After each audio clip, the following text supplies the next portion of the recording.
So it seems like the album's theme is about identity, your Swedish and Thai background, and it seems to be very important to you.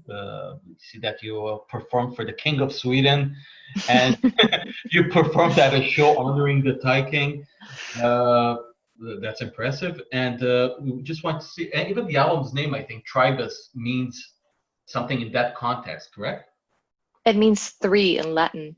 Okay, and so you named it because of the identity thing, correct? Yeah, and just because of the common theme across who I am and the music is like three. So I speak three languages, Swedish, Thai, and English. I've lived in three continents. I was born and raised in Bangkok, and then I moved to Stockholm in Sweden. And then now I've been here in New York for 5 years. There's also on the record, you hear some jazz and you hear Mhm. some pop, and then you hear Thai instruments. So just try to like combine a bunch of different things. And also on the cover of the record, you see the three masks, and that comes from this Japanese believing of like the most forward mask is the one that you like show the world. The Mm. second one is the one that you show your friends, and then the third one is like the ones that you show to the closest people to you. Oh Yeah. wow, So it's that's like we're cool. three different people at the same time. And I think Yeah. it's Yeah, true. You know, you could have lots of friends, but your relationship is different with each It of them. differs. You know. exactly. Like three. And the reason why also on the record had three masks and then my face is because I in a way believe that there's actually a fourth layer. It's the one that we only show ourselves. Yes. Oh, Yeah. It's So very hard very deep. yeah, to show people our real true selves. There's too much at play. You know, to be definitely. vulnerable. You know, Yeah. and people have a hard time with that. I think to be vulnerable. Yeah. Do you sing in all three languages? Because we do hear little clips, Yeah. and And that's the Yeah. in your catchy song, "Shut It Up." You know, and oh, that's catchy. I heard it, and the next thing you know, it's in my head, playing it over and over again. yeah. Yeah, so I was kind of just thinking about like how I can combine the three things because it's also with my jazz background and jazz vocals, you have this idea of if you're improvising as a singer, you need to scat. Yeah. And one of my main influences for singing and improvising as a singer is Bobby McFerrin.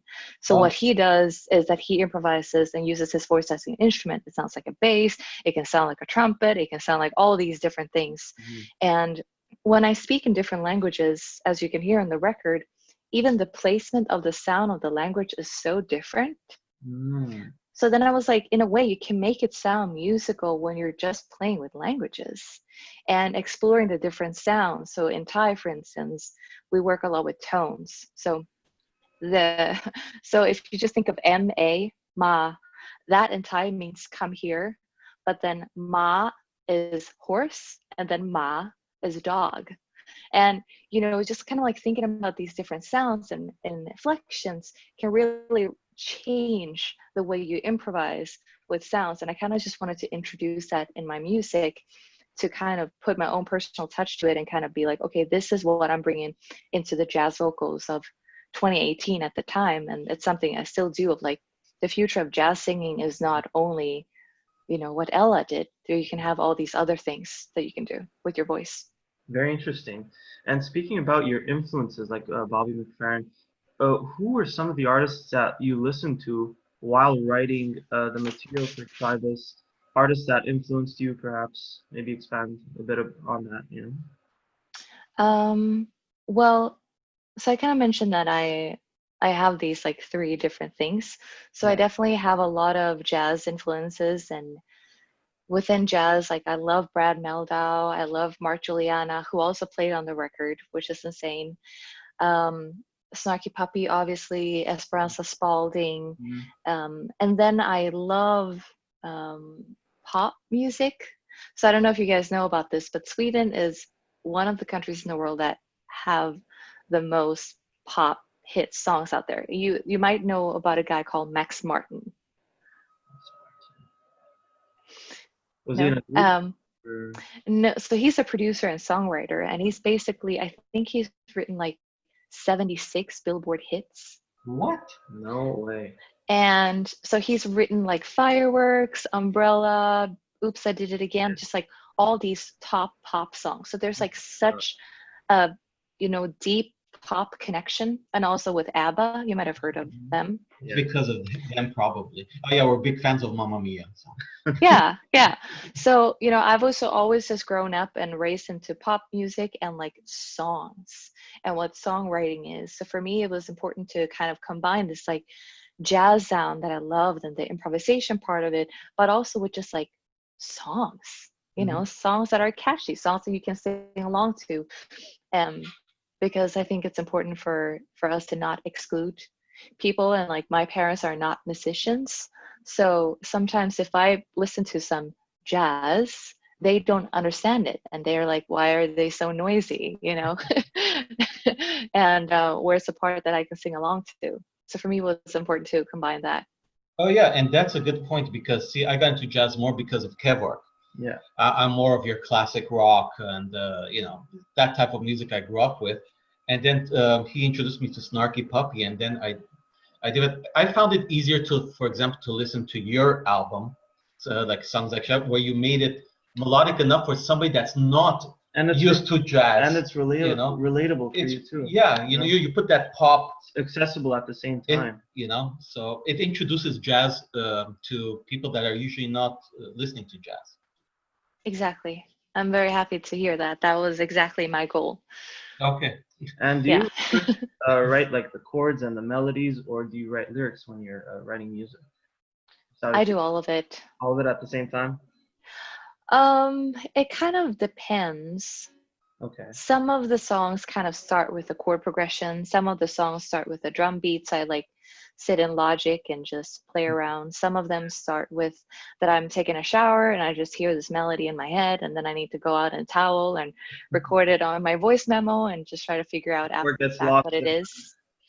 Yeah. So definitely it could be any of the things, or sometimes it could be that I'm playing around and I found this really cool synth sound. I'm like, oh, this inspires me to do these things. So yeah, it's all over the place. Okay, so I was gonna talk about that, like sound. So I'm a guitar player too, so I have like the pedal train, pedal board, and I noticed that's what you use on stage. When and why did you start manipulating your voice with effect pedals? So that goes back to Bobby McFerrin. Because he's a man, he has a really, really low voice. Yeah. So for me, one of the first things was like, I really want to sing those bass lines, but I can't. At a certain point, I'm like, oh, I can't hit those notes. So one of the first pedals that I got was an octave. Exactly, a pedal that had an octave, so I could just pitch down my voice. Okay. And then another thing I was very inspired by guitar players. And also Casey Benjamin, who played in Robert Glasper Experiments, that I realized that, oh, you can like, when you're improvising, because usually what happens with singers is that they sing the head and then they might scat and then they wait for 5 minutes and then they sing the head again. That's it. And I just felt like, I want to contribute to the band. Let me add some sounds. And at first, when I was trying to accompany instrumentalists, I would just like sing like, or like thirds and sevenths or whatever. Yeah. But then people would think, because they heard my natural voice, that I was singing and trying to be the lead singer. Okay. And then people would come afterwards and like, you should take up more space on stage. Why are you like hiding your voice and not really singing out? And I was like, because I was trying to accompany the people. I was not trying to be the soloist. Yeah. So then I realized that if I use pedals, I could camouflage my voice in a way where the audience doesn't understand that it's me making that sound, or if it's a guitar player or the synth player. Like we're more on an equal basis. Okay. And that's, I guess, a good way to also fill up the sound and make it more atmospheric. So everything's exactly. very smooth, And talking about jazz, you're on the Ground Up label, obviously. How's the jazz scene right now in New York City? What's the situation? Are you referring to the pandemic? No, just before. Let's say I don't know, in January or. I mean, I would say that it's a very diverse scene. You have a lot of different jazz clubs that feature the different types of music. So you definitely have like, Smalls, that's more traditional, and then you have Jazz Gallery that kind of features more emerging artists and upcoming new kind of more modern and free projects. And then you have this club called New Blue, where it's more electronic based as well, and improvised and experimental. So I feel like New York is one of those places where everyone has a place to play. And that's one of the reasons why I moved here, because it was hard for me to try to do my thing anywhere else, because it's not pop enough, it's not jazz enough, it's not electronic enough, it's it's none of the things. Yeah, I get it. So. It was just like when we asked Lucy and Yazarian. Yeah. And actually, I was just telling Lucy that I found out about her because of a picture you both had together. Yeah. Oh. And then I go, oh, who's that in the picture with Sirintip with an Armenian name? Because we're of Armenian descent as well. We're also trilingual. We're also trilingual. Oh, nice. Yeah. And so when I saw it, that's how I discovered her. And she plays very traditional Billie Holiday style. And so the clubs, like you mentioned, are not where she's playing. She's playing at Showman's and Smalls and Mesro. Yeah. And so for each style, then that means that there's club that goes accordingly. I guess so. Kind of, yeah. And then, there are musicians. I think it's more common for sidemen to jump around, because I've even had this battle, like, oh, should I try to get a gig at Small? Should I try to get a gig? And there was this jazz club before that actually does not exist anymore, called Cornelia Street Cafe, to do more traditional stuff. But then I was just always scared of that. If I do that, then people would be like, but wait, I thought that you were this thing. So I think it's more common for sidemen to bounce around, because they can camouflage themselves better than for, band leaders to do it. But definitely you can do it. Mark Juliana has a beat project and a jazz quartet. Okay. So a bit of both. Interesting. Yeah. And have you ever played since we're based in Montreal? Yeah. Have you ever played Canada? Have you ever played the Montreal Jazz Festival? No, I would love to. So please put in a good word for me. I've not played in Montreal. I've played in Toronto, and I've played in Winnipeg. I played Winnipeg Jazz Festival in 2019. Oh, Okay, cool. How do you find the difference in audience? We usually get feedback from jazz musicians that the audience is different in the States, whereas in Canada. I feel like they were very into the music and very enthusiastic and very nice. That's kind of what we think about Canadians. Yeah. They're very nice. So yeah, I feel like they were just great. And how about your band that you play with usually? I think the drummer is your partner, correct? Yes. Yeah, he's a very good drummer. I'm very. We're watching the live performance. He plays I was just telling Kev, I go, this guy's really fast.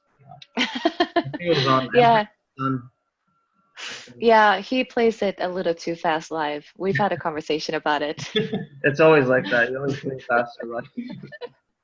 Yeah, and the chorus of that's actually a really funny song. So I wrote that demo a while back. It was I think even in GarageBand. It was so long ago. Yeah. And at the time I was just singing it, and I didn't think about what range it was. I just came up with a melody. And then I brought that demo to Michael. I'm like, he was like, oh, this is a cool song. And I'm like, oh yeah, I think so too. But I think we need to transpose it, because that chorus is really high. He's like, no, that's the thing that people are going to love, that it's so high. And I'm like, and it's a high C. So every time I perform it live, I just need to be able to hit that high C. So when Nolan plays it too fast, I'm like, it's like, there's no time. So jump from here to slow down. Yeah. And do you see any, what do you see in the future? Any new albums soon, or are you working on anything? Yeah, so actually the call I just had with Michael was about a new record. Oh, cool. And when can we expect that? We also had a conversation about that, just because of the whole pandemic. Yeah. It's a tricky one, because no one knows what's going to happen. And so far, what it seems like is that the records that have come out so far during the pandemic has not been doing as well, because usually, you know, if you tour it, then you have a chance to expose it more and Promoting. to work on that momentum. So I think maybe next year, but I don't know. Who knows? Yeah. Just space. And you have the Ground Up Festival also that is every year. I guess this year was it canceled or? No, we had it It's in at the beginning February. of the year, Oh, right? it's at the beginning of the Yeah. year. So I guess next Yeah, year, still not sure, or we'll see. yeah. The world is, you know, the epicenter just moves around, and then maybe we'll have a second wave. And as you know, when if we don't have a vaccine, it's going to be so hard for people to tour the way we did. Mm-hmm. Yeah. And we're like, I mean, we like border New York, right? So for us too, it's whatever New York's going through us. We have family there too, so Yeah, it's tough. Mm, you know, we'd go to Long Island too and stuff, but we'll see. We want to, you know, everybody wants to hop out of their thing, go see shows, you know. Uh, yeah. But I guess you have to take advantage of the pandemic too to work on certain projects. I know you were doing workshops with other ground up artists recently. No, not really. I've been organizing this. First, it was an online festival Okay. under the name of Life from Our Living Rooms. So I started it with two Yeah. friends of mine, Tana Alexa, who is an incredible vocalist, and Owen Broder, who is an amazing saxophone player. So we started it to kind of raise money back in April for New York jazz musicians. And this was just right when the pandemic hit. And like in a matter of hours, every one of my friends, when I was scrolling through social media, was like, cancel, cancel, cancel. And everyone was like, how are we going to pay rent? So the idea was start this fundraiser to help raise money so people could pay rent and stay here, you know, because New York is such an important part of the whole jazz scene internationally. And like if musicians can't live here, if musicians can't create, if venues can't stay alive, that's really going to affect the music scene. Of course. So we started that festival, and then we reached out to a bunch of musicians, and we like did not expect to hear back, but Chick Corea was like, yes, I want to do it.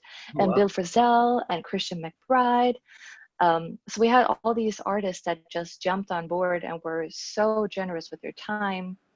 And we were able to raise $60,000 to help 65 musicians. Wow, cool. That's really cool. And then we now recently just did another one called the Creative Summit and Fundraiser, just because we felt like there's been some kind of, you know, internet live stream fatigue going on, and that we felt like it would be cool for, now that all the artists are home, for them to actually interact with the community and also do workshops. So we had 68 Zoom workshops on 13 instruments with a bunch of different artists. So we had like 20 people can come in at a time and study with like Eric Harlan, with Kurt Elling, with Mark Turner, with Donna McCaslin for like $30.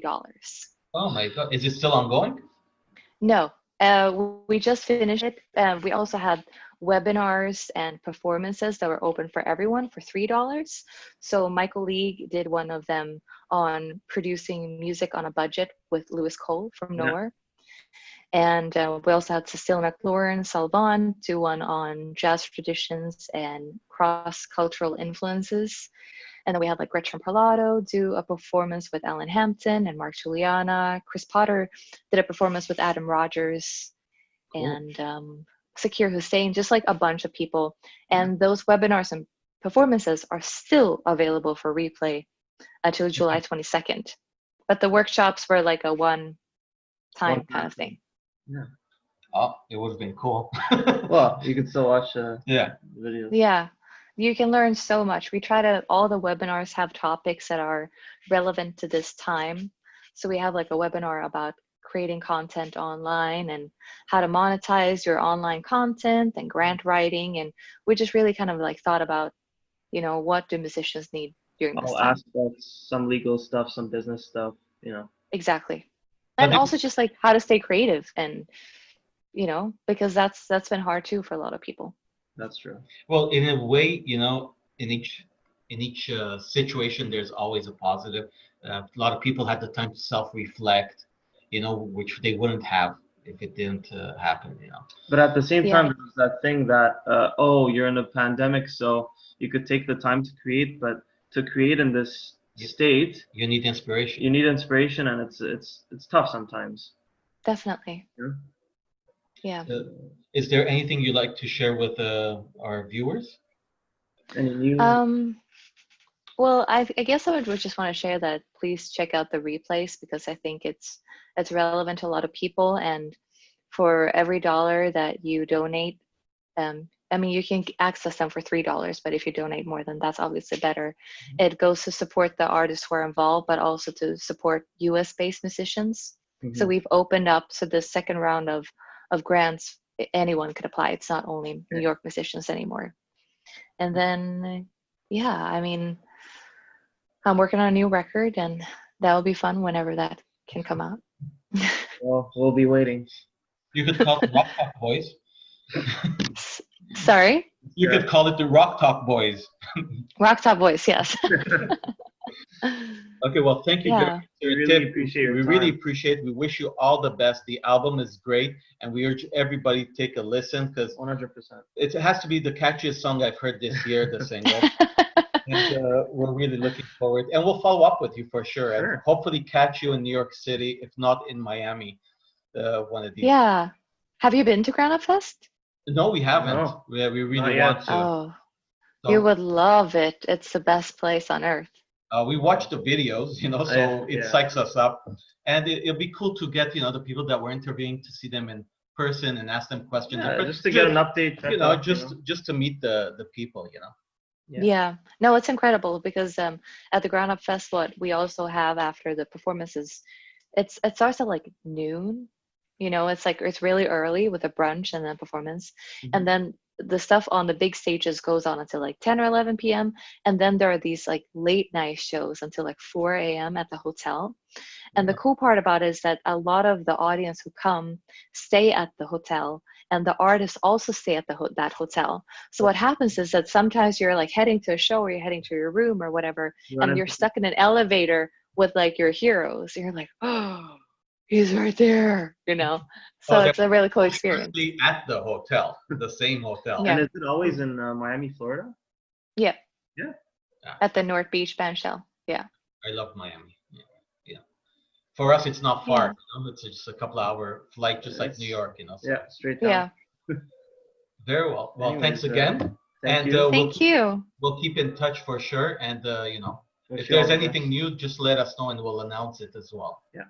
Amazing. Thank you so much. Thank you for having me. Thank you. Thank you. Yeah. Take care. Stay safe. Thank You you. too. Bye. Bye.